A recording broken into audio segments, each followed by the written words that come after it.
Hola mis hermanas, muy buenas tardes, Dios les bendiga.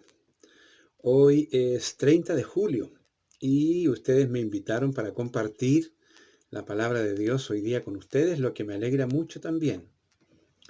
Eh, Quisiera hoy día que abriéramos nuestra escritura en un texto del Antiguo Testamento que trae el tema principal de esta reflexión para ustedes hoy día. Abran sus Biblias en el libro de Deuteronomio. Deuteronomio en su capítulo número 4 y vamos a leer ahí del verso 1 al verso 8, pero con un intervalo del 1 al 2 y luego del 5 al 8. Eso es lo que vamos a leer hoy día, ¿ya? Lo tienen ahí en sus Biblias, Deuteronomio capítulo 4. Dice así la palabra de Dios. Yo lo leo y luego oramos, ¿ya? 1 y 2 dicen así. Ahora pues, oh Israel, oye los estatutos y decretos que yo os enseño, para que los ejecutéis y viváis, y entréis y poseáis la tierra que Jehová, el Dios de vuestros padres, os da. No añadiréis a la palabra que yo os mando, ni disminuiréis de ella, para que guardéis los mandamientos de Jehová vuestro Dios que yo os ordeno. Y me salto del 5 al 8 y dice así, mirad, yo os he enseñado estatutos y decretos, como Jehová mi Dios me mandó, para que hagáis así en medio de la tierra en la cual entráis para tomar posesión de ella. Guardadlos pues y ponedlos por obra, porque esta es vuestra sabiduría y vuestra inteligencia ante los ojos de los pueblos, los cuales oirán todos estos estatutos y dirán, ciertamente pueblo sabio y entendido, nación grande es esta, porque ¿qué nación grande hay que tenga dioses tan cercanos a ellos como lo está Jehová, nuestro Dios, en todo cuanto le pedimos? ¿Y qué nación grande hay que tenga estatutos y juicios justos como es toda esta ley que yo pongo hoy delante de vosotros? Una palabra sin duda poderosa, ¿no? Una palabra muy, muy hermosa, muy profunda, que esta tarde vamos a reflexionar brevemente. Como siempre, oramos a Dios para pedir su bendición. Señor, nos enfrentamos a esta palabra en esta tarde para leerla, para orarla y para entenderla. Buen Dios de los cielos, yo te pido en el nombre precioso de Jesús, que tú bendigas a cada una de mis hermanas que está hoy día escuchando esta palabra, que tú unjas el mensaje de hoy, para que no haya interrupción, ni tampoco para que haya intermediario. La palabra de Dios viene de Dios mismo, de tu boca, de tu corazón, y llega al corazón del hombre creyente, que entiende, que le es revelada y comprende esta palabra, sin intermediario. Te pido, Dios, que tú la bendigas y me utilices para bendecir a mis hermanas en esta tarde, en el nombre precioso de Jesús. Amén y amén. Me motivó compartir esta palabra porque recibí un llamado hace unos días atrás de una persona que me dijo, pastor, yo no quiero nada más con Dios. Ustedes comprenderán que ante una alerta de esa manera, un pastor lo menos que puede hacer es volver a llamar a la persona. Y evidentemente así fue. Y pudimos conversar para que esa persona me explicara por qué estaba diciendo no quiero más con Dios. Después que no hacía muchos días antes, había estado contenta la persona, cantando, feliz, etc. Y de un día para otro no quiere nada más con Dios. Conversamos, conversamos y en su conversar demostró su pena, su ansiedad y su frustración ante lo que estaba viviendo. Y consideraba que lo que estaba viviendo Dios no no estaba ahí para ayudar a esa persona y para bendecir a esa persona. El Señor trajo a mi corazón el pensamiento de que la buenaventura, la buenaventuranza, la buena vida de un cristiano tiene dos grandes partes importantes. Sin duda, la parte principal, la más importante, la medular, es la bendición de Dios que se derrama sobre sus hijos y que hace que la vida sea no solo llevadera, sino una vida feliz. Pero hay una parte no menos importante, una parte no más pequeña, que es la obediencia a la voluntad de Dios para que la voluntad de Dios se manifieste en nuestras vidas.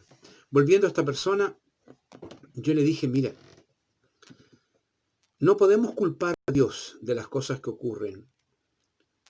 Cuando nosotros estamos en paz con el Señor, lo que le ocurre al creyente viene acompañado de la ayuda de Dios, del socorro de Dios, de la paz de Dios, y uno entiende que en la prueba hay un sostenimiento de parte del Espíritu Santo. Los días no han sido fáciles. E independiente que uno esté muy guardadito en casa y con mucho cuidado, igual ocurren situaciones dentro y fuera del hogar que provocan daños. Yo mismo las he vivido, por cierto. Y cuando ese daño viene de afuera, no por mi causa, sino porque es algo que el enemigo está urdiendo, está entretejiendo, un lazo que le está poniendo, y uno se ve enfrentado a una situación complicada, cuando no es por causa de uno, sino por causa del enemigo, Dios viene a sostenerlo a uno de todas maneras. Y lo pone en tal cuidado, en tal paz, en tal quietud, que uno soporta la prueba sabiendo de que finalmente tendrá la victoria a partir de la bendición de Dios. Distinto es cuando las cosas que me ocurren son a causa de mí, a causa de mi vida libre, de mi desobediencia, de mi manera de actuar, sin considerar la palabra de Dios. Por eso que he traído esta palabra en Deuteronomio, donde Moisés se esfuerza para exhortar al pueblo a la obediencia. Y tiene varios propósitos. Él quería que el pueblo recibiera toda la bendición de Dios y gozara de toda la bendición de Dios. Ese era el primer principio.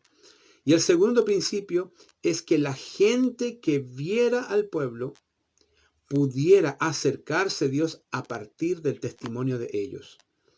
Esto que Moisés les pide a ellos como una exhortación a la obediencia es exactamente lo que Dios nos está pidiendo el día de hoy. Una exhortación a la obediencia. Y en esta palabra, en los dos primeros versículos, Moisés se encarga de decir que ellos tienen que obedecer todos los decretos y estatutos que están en la palabra de Dios. Él dice que estos decretos que él les enseñó al pueblo, que son las tablas de la ley, son para que el pueblo los ejecute y viva. Dos verbos importantes. Obedecer la palabra de Dios significa ejecutarla, por ende, tener vida. Y él le dice que ellos entrarán entonces a esta tierra que el Señor les da, que preparó para ellos, y que vivirán con paz y con gozo en esa tierra. Además dice, no vas a sacar ni una sola cosa, ni vas a añadir ni una sola cosa a la palabra de Dios, porque son mandamientos del Señor para este pueblo. La Biblia que nos fue dada es un manual, no optativo. Aquellos que quieren dar la prueba para aprobar y tener licencia para conducir, deben dar un examen en los diferentes municipios del país que tiene muchísimas preguntas. Y para estudiarlo hay un libro grueso también en ese examen. Es interesante que antes no existía. Entonces uno iba a dar esa prueba de conducción sabiendo un poco, teniendo un poco de intuición, y ante la ignorancia no solo del alumno, sino que de los examinadores, casi todos aprobaban la prueba. Pero hoy día, como hay un control importante sobre la conducción y sobre el manejo de los automóviles, la prueba es muy específica y el libro también. Si usted no lee el libro, si usted no estudia el libro, le va a ir mal en la prueba. Yo se lo puedo asegurar. Uno no puede dar hoy día esa prueba en base a unos conocimientos generales, en base a algunas intenciones, en base a algunas sensaciones que uno tenga del problema. Aquí se sabe o no se sabe. Y el que no sabe no aprueba. Fácil, corto, sencillo. Lo mismo ocurre con la palabra de Dios. La palabra de Dios, para ser ejecutada y para vivir, se debe conocer en primera instancia. No más o menos. No creo que. Me parece que la Biblia. Cuando andamos con ese tipo de rodeos es porque no sabemos si lo dice o no. Inventamos algunos versículos que no están en la Escritura y desconocemos totalmente otros que sí están en la Escritura. Pero para poder estar seguro hay que conocer la palabra de Dios. Conocerla significa aprenderla, significa atesorarla y significa ejecutarla, significa vivir de acuerdo a la palabra de Dios. No la podemos cambiar. Y esto de cambiar es verdad. Yo no puedo tomar mi Biblia y no la puedo modificar. Es absolutamente impropio hacer algo así. Pero a veces las personas en su mente o en su corazón modifican la escritura. Cambian los conceptos, el concepto de la misericordia, el concepto del amor, pasan a ser conceptos que le permiten o le dan un permiso a las personas para hacer ciertas cosas que no están permitidas. Por lo tanto, el conocimiento de la palabra misma es muy relevante, muy importante. Y no puede ser a medias, debe ser total y cabal. Esta palabra nos dice que si nosotros guardamos los mandamientos de Dios, entonces nos irá bien y Dios nos pondrá en la tierra prometida que Él le dijo a nuestros padres que lo haría. ¿Qué quiere decir esto, mis hermanos? Las cosas que nos rodean a nosotros, y yo le dije a esta persona, tú no puedes y yo no puedo controlar lo que pasa a mi alrededor. ¿Quién puede controlar la lluvia? ¿Quién puede controlar el viento, el mar? ¿Quién puede controlar una estampida? ¿Quién puede controlar un desorden social? ¿Quién puede controlar una injusticia? ¿Quién puede controlar una pandemia? Nadie. Lo que pasa afuera está fuera de nuestro alcance. Por lo tanto, puede tocarnos o no tocarnos, pero yo puedo controlar y debo controlar lo que pasa dentro de mí. Por lo tanto, Dios no es culpable de mi mal, ¿cómo puedo decir? De mi mal vivir, de la pesadumbre que tengo, de los problemas que me están pasando. No lo puedo culpar a Él, porque si lo que yo estoy viviendo lo vivo en la obediencia de la palabra de Dios, te puedo asegurar que Dios está contigo, te sostiene, te da paz y sabes que no es culpa de Dios. Es una prueba para tu crecimiento espiritual, no te desesperas. Pero cuando las cosas terminan por agobiarte y aplastarte, no es porque Dios quiera agobiarte y aplastarte, sino porque tú no estás cumpliendo con la palabra de Dios de tal manera que las cosas que están ocurriendo alrededor de ti no tienen que ver con un designio de Dios, sino más bien con mi poca obediencia delante de Dios. No sé si me entiende lo que quiero decir. No puedo culpar a Dios de lo que me pasa. Debo decir, las cosas pasarán sí o sí, pero yo debo estar seguro de que estoy a cuentas con el Señor, de que Él mora claramente en mí. Por lo tanto, la paz de Dios en la dificultad estará sobre mi corazón y sentiré gozo y paz para pasar la prueba. Pero si esta me inunda y me destruye, es porque hay cosas en mi vida que no están bien. Hay cosas en mi vida que no pertenecen al canon de la obediencia de la palabra de Dios. Por lo tanto, no vivo una consecuencia de Dios, vivo una consecuencia de mi propio vivir. ¿Qué quiero decir con esto?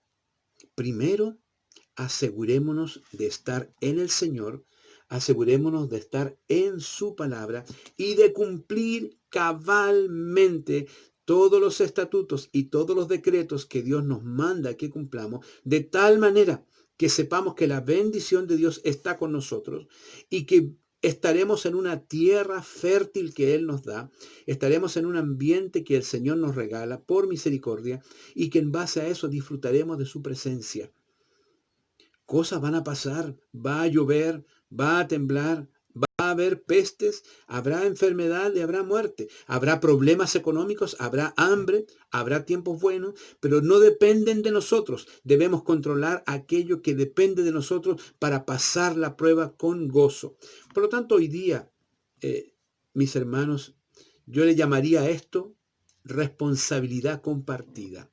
Cuando vivamos una situación difícil, pregúntate, ¿estoy bien con Dios de tal manera que puedo soportar la prueba con Él, con su bendición? No lo puedo acusar, sino que me sostengo de Él y paso la prueba difícil. Amén, gloria a Dios. Si lo que estás viviendo es consecuencia de una vida fuera de la voluntad de Dios, antes de mirarlo a Él y antes de decirle por qué me pasa esto o por qué te ha dado conmigo, lo primero que debo hacer es venir a mis rodillas. De esa manera, mis queridas hermanas, podemos entender que esta hermosa voluntad del Señor se cumple plenamente en la obediencia a su voluntad y a su palabra. Yo sé que ustedes son todas hermosas hijas de Dios, no tengo ninguna duda. Este mensaje lo he querido compartir para decirles, asegurémonos siempre